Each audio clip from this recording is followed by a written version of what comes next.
abaikan semua perjanjian. Dan jangan secuit apapun perjanjian yang mana api, apalagi MOU Helsinki yang kubicara.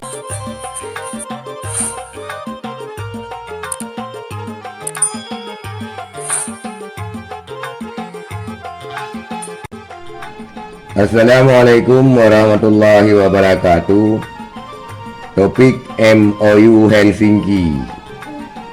Topik MOU Helsinki sebagaimana yang tampil pada video permulaan daripada video ini dianggap oleh masyarakat Aceh sebagai topik yang telah basi, sebagai topik yang telah usang.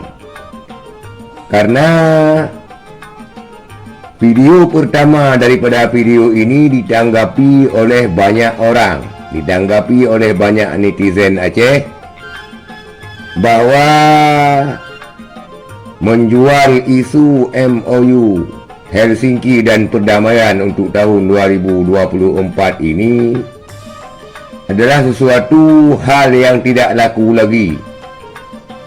Dikarenakan rakyat Aceh sudah jenuh 18 tahun MOU Helsinki, 18 tahun MOU Helsinki, sampai saat ini satu pun tidak berjalan, kecuali yang ada hanya Lembaga Wali Nanggau, saudara-saudara sekalian.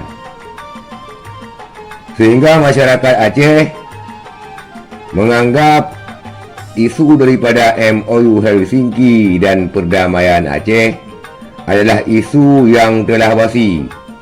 Lebih-lebih pasca daripada 4 Desember tahun ini, di mana 4 Desember tahun ini ulang tahun milad Gerakan Aceh Merdeka, diwarnai dengan penuh susahnya aparat keamanan dalam rangka menjaga rakyat, mencekal rakyat untuk mengibarkan bendera bintang bulan ataupun bendera Aceh, sehingga rakyat menganggap isu tersebut adalah sebuah lelucon untuk tahun 2024.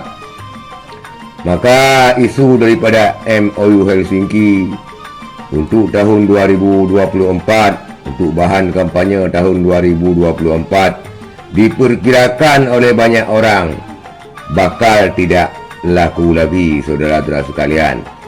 Pun demikian, kita lihat apakah benar atau tidak, itu tergantung kepada hasil Pilkada 2024. Apakah Partai Aceh masih memenangkan Parlemen Aceh, juga memenangkan Pilgub Aceh ataupun tidak. Kita lihat nantinya, saudara sekalian. Sekian, terima kasih. Assalamualaikum warahmatullahi wabarakatuh.